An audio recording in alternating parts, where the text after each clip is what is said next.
Let's address the elephant in the room, shall we?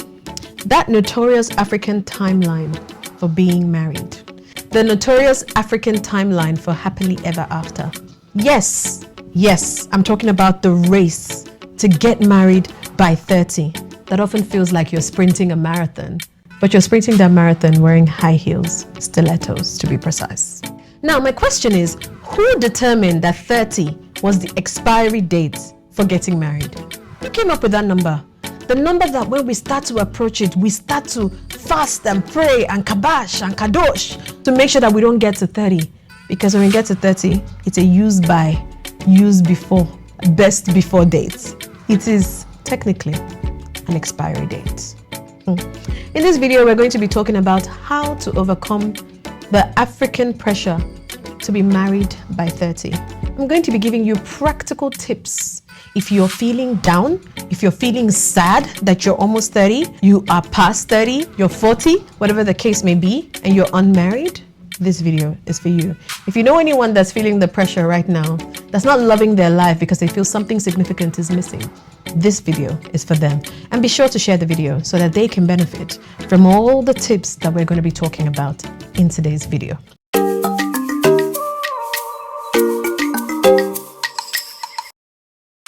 Hello guys, welcome back to my YouTube channel. My name is Dr. Joey O and you are watching Due Diaspora. Today we're going to be talking about a topic that is it's so personal to me because this is literally what I had to live by.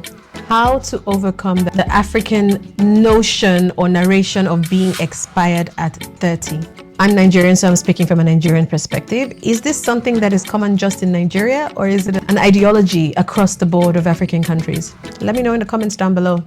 Now, before I start, let's start with some of the idioms and the parables and the phrases and the adages and everything that was used to describe me when I was not married by 30. Someone said to me, "Oh, how come this girl is so fine?"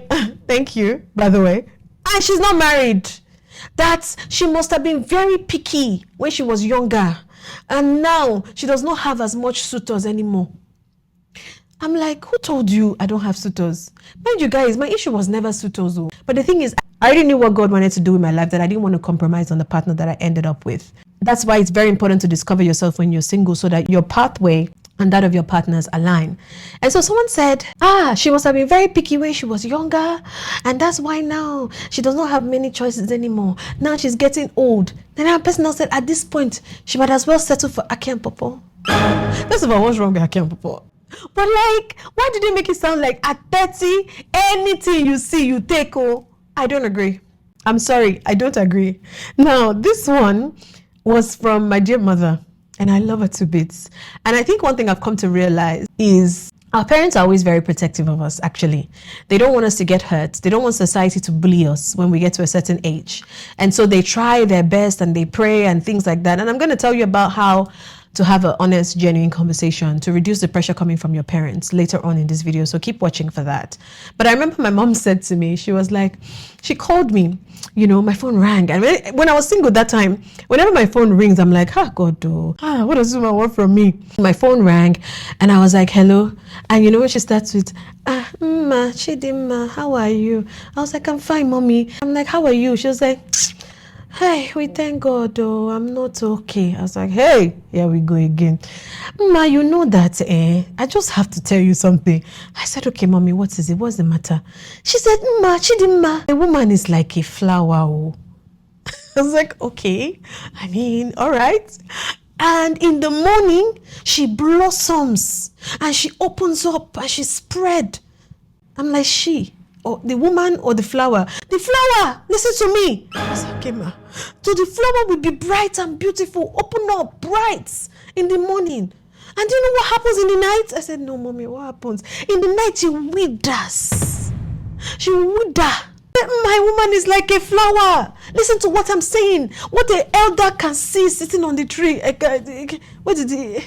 A child cannot see sitting on the tree what the elder can see from the floor. A child cannot see sitting from the tree. I said, okay. And I said, mommy, okay.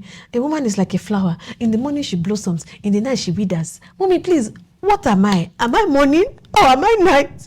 She said, my darling is evening. Oh. guys, I can't make this thing up. It's evening, no time, there's no time. Hi. So she said, I'm almost in the way, I'm almost gone. Oh my God.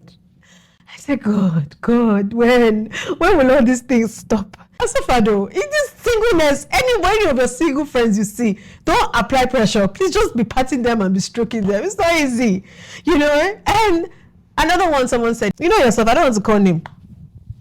You find somebody that I find these people genuinely mean well. It's just the way it comes across and the fact that we already inflict pressure, internal pressure on ourselves, and we don't need the added pressure from you guys. Honestly, surely. So this guy was like, I just have something to say. I was like, what? He's like, you're just ripe. You're like a mango. When a mango is ripe on a tree. I was like, okay.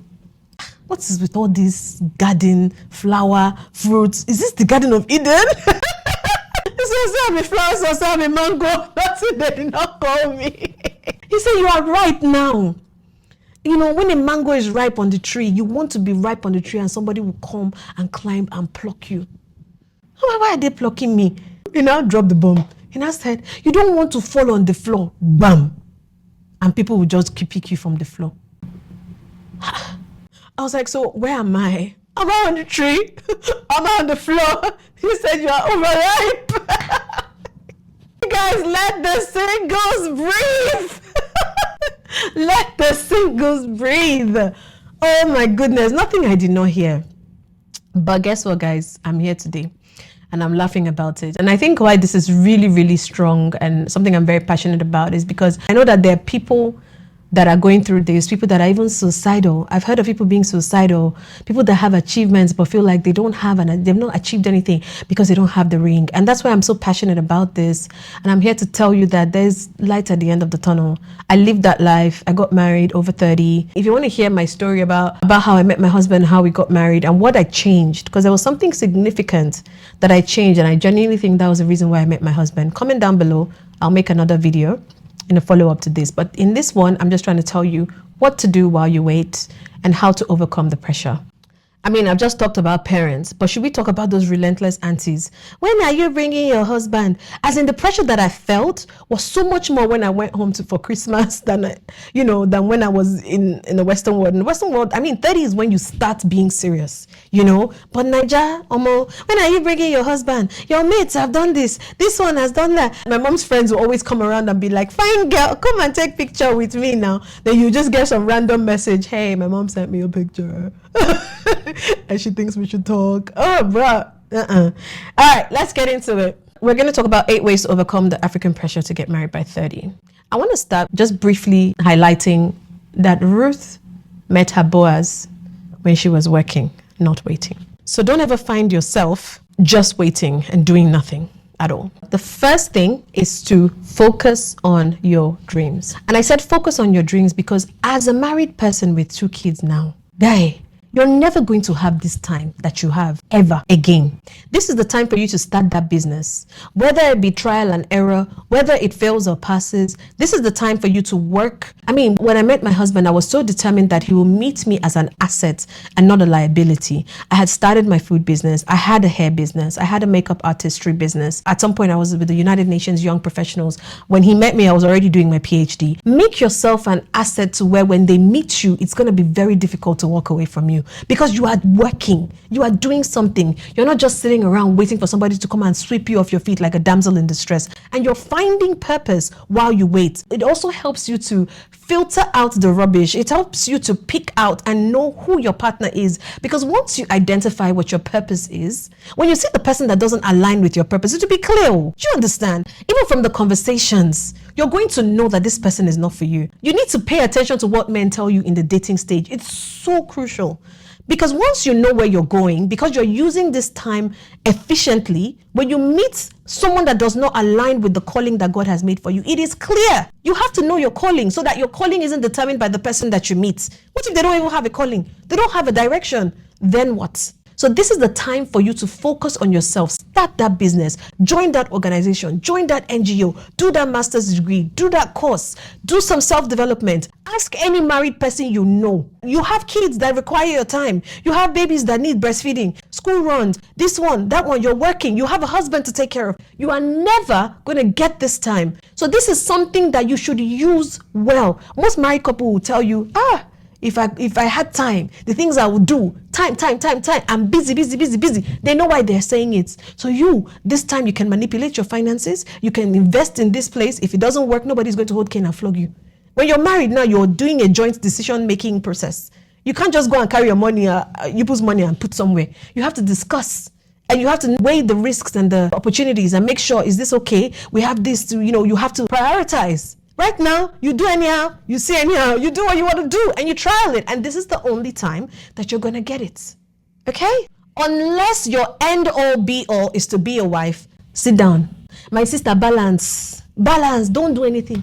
All these things I'm saying, focus there. Don't do. If that is your goal in life, don't do anything. There are people, and we don't pray for this. There are people that got married and the marriage is normal. What do they have to hold on to? That's why divorces can be such a bitter, dirty, nasty process, because a woman's like, I sacrificed everything for you. I had nothing for myself. I had nothing going. So please start that career now. Don't just sit down and wait.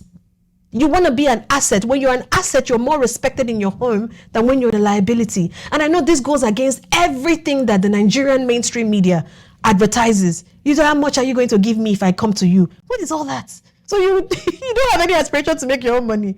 So if you want to buy sanitary pad now, you ask your husband. If you want to buy lipstick, you ask your husband. What are we talking about? That's why, let me not even get into this whole what do you bring to the table thing, because I don't understand why women get offended by that question. This is my question. Do you think if they ask the Proverbs 31 woman, what do you bring to the table? What do you think she'll say? She'll say, pull up a seat. By the time I tell you what I bring to the table, you will wish you never asked me that question at all. People that get very defensive of that question are people that know that legit there is nothing. I am the table. When I hear response, you know what, let's not get into it before people come for me. But that's just my stance. So my thing is, focus on your other dreams while you wait. Become an asset, not a liability. The Bible says, write your vision, make it plain. What is going to matter in 40 years' time when the kids are gone, when it's just you and your husband? What are those things that you're passionate about now that you can turn into a business and possibly a career? What are those risks that you can take now that if it doesn't work out, the blow won't be so much because it's just you and you don't have people relying on you? Those are the questions you should be asking yourself, and those are the things you should be working on now. All right, let's get to the next one. Number 2, have a firm but respectful conversation with your parents and your loved ones and all the people that pressurize you to get married. Now, let me prefix this by saying a lot of the times our parents mean well. I gave you the little idiom and adage that my mom used when she was really worried about me and was wondering what was happening in my life and whether I didn't want to get married. A lot of the times our parents go into protection mode. They don't want the world to bully their child. They don't want their child to be left behind when everybody else seems to be progressing in marriage and family life. They don't want people to look at their child like they have a problem. It's really a protective thing. It's like, let's say you have a child that has a birthmark. Yes, you can leave the child with a birthmark because they're beautiful and they let them decide for themselves and all these things people say. Or you go into full on mama bear protective mode, like, yep, let's get some corrective surgery done on her so that she doesn't get bullied in school, and I think once you start looking at from that perspective, because I know people that are genuinely quarreling with their parents over the pressure that they put on them, when you see it as it's coming from a place of love, it helps you to understand and accept it a little bit more differently. So what I would say is have a respectful conversation. And I remember telling my mom, I said, Mommy, I know you love me and I know you mean well, but I can handle the world's pressure. That's a lot. I can't even handle my own internal pressure. But for my parents, I feel like I'm doing a disservice. I feel like I'm not being a good child. I feel like I'm failing you by not being married. I said, Mommy, I'm not going to propose to myself. Someone has to propose to me. And it's not just anybody. I want it to be the right person. Mommy, it's not like I'm not saying suitors, but they don't align with where God has called me. I don't want to have pressure to get married and marry the wrong person. I will now start looking at the people in my life and be like, okay, maybe I will marry this guy who, he only slapped me one time I can manage. After all, I'm the one that triggered him. He won't do it again. Or maybe I should marry this guy, although he has some tendencies that I'm just seeing and I'm wondering what's up, what's going on. But I'll marry him because maybe it's just how he is. Maybe he grew up around girls. Or maybe I'll marry this one. He has cheated on me, even it's only just once, and he picked me over that girl. Maybe I will just marry him. Maybe I'll marry this one. He doesn't have what he's doing, but his father is rich. They say, Mommy, this pressure makes me give room for red flags. It's not what God has promised for me. God told me clearly that he will not give me his daughter to someone that's not his son. And there are things that I'm seeing. There are things that my values don't align with, my boundaries don't align with. And I don't want to take all those things just because of having the title of Mrs. or to have a ring on my finger. I don't want to make a mistake that will bring shame to this family. And she was like, I understand. I said, Mommy, if you call me, sometimes I don't even feel like picking up your call because it makes me sad. I cry myself to sleep. And she said, my daughter, I understand. It is well. You can pray for me. Please pray for me. I don't want to make a mistake. You guys know that I got to a point where I said I wasn't going to marry. I just said I wasn't going to marry. And actually, there was something significant that I changed. And I believe if I didn't change that, I wouldn't find my husband. If you guys want to know, let me know. I'm going to make a video about it. Okay? So have an honest, respectful conversation with your parents and let it come from a place of love. Okay? Number 3. Do not become the single desperate lady that everybody is willing to dish out to every Tom, Dick, and Ikechuku. No, we are not distributing you. You're not a charity case. Now, don't get me wrong. There's a difference between desperation. Guys can smell desperation from a mile away. It all has to do with how you carry yourself. You can be desperate and not even show it. That's conversation for what? Another day. Maybe I told you I'm your big sister. Come and ask me. I've lived this thing. I'm all for introducing people. I can proudly say 2 couples that I've introduced are getting married. Yep. And if you do not introduce them, how would they marry? And I know there are 2 schools of thought, because I always feel like as a married person, your husband might have friends and you have friends, and your own job is just to introduce and leave them.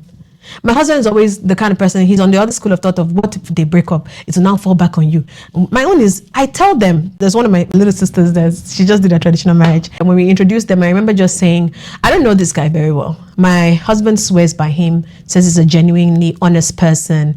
He's like a brother to him. He's known him from a good family, all of that stuff. Then I went to a birthday party that someone had thrown for him as a surprise, and everybody at that party just had wonderful things to say about him, right? And so that's what I know. And from what I've seen and what I've heard, he seems like a good guy. I said, but I have not dated him. Disclaimer. The disclaimer is I have never been in a relationship with this person. I draw ear. I said, I don't know what it's like in a relationship. A person is different to their friends than they are in a relationship. They could be better or worse or the same. That's for you to find out, to determine, to ascertain if this is the relationship for you. That's on your end. But this is what I know about that person. And I would never introduce you to someone that I didn't have those facts on and I didn't think was good. You got to do your own homework, girl. And she was like, cool. And what I do is I don't even hassle them. What happened? How did it go? Do you like him? So that the person doesn't feel pressure of liking the person because I introduced. No, if you don't like the person, come back and tell me the person has coin. I say, I don't know. Thank God you ran away, oh, my sister. My one is just to introduce, because if I know that is something you desire and you can meet someone and God is going to use me to introduce people, why not? But that doesn't mean any Tom, Dick, and Ikechuku you see, you just say, I have a friend though. Come and collect this one that's rich. Come and collect. So don't be the single, desperate lady. So number 4 is to work on yourself. Identify your own flaws. Invest in personal growth. I say this because a lot of the times I find that God is working in us just as he's working in your future partner. And I was so intentional about this that I asked my husband when I met him, I was like, what were you doing 20 this on this date? He was like, man, I was doing this. I was not even ready. I was just, he was not ready. If God had introduced us that time, we probably wouldn't get married. It would probably be the wrong time. I'm not one of the believers that there's only one person for you. There's one right person for you. There's a right person at the right time. That's what I believe. But what I'm saying is work on yourself. There's a lot of things that you're going to learn about yourself. And sometimes in hindsight, retrospectively, you look back and you're like, okay, that makes sense. That's why I didn't get married at that time, because God still had a lot of work to do on me. I was still a work in progress. So for me, I kind of replaced my music listening to podcasts. So things things like listening to sermons, marital counselors and experts like Pastor Kingsley, Pastor Mildred. If you're not onto them, you're on a long thing. There was Dear Future Wifey podcast, Christian based. There was another one, Right to Real Love Radio. I was even featured in the podcast as well. And it was just edifying me. It was teaching me things that I didn't know, teaching me about patience. You hear people come on, people that are married. So you're studying into people that have already done it before, and they're telling you the secret. So when you get in there, you're not impatient, because there's a high rate of divorce because of the impatience, the lack of forgiveness. I was so invested in all those things. Does that mean I never faced challenges in my marriage? Of course not. I faced it. I don't think I'm qualified to dish out marital advice. I'm still in the process. We're still learning. But you see this singlehood thing. You see this expired at 30 thing. My dear, I'm qualified. I am overqualified. So yes, please work on yourself and focus on personal growth. Now, number 5 is to avoid or restrict social media. Okay, this one is a bit tricky and controversial. Let me explain. All right, guys, we're going to stop at number 4 because this video is getting too long and I don't want to lose your attention. So stay tuned. I'm going to drop part 2. Trust me, the end of part 2 is going to speak to you. So make sure you click on that video. I'll see you in part 2. Bye.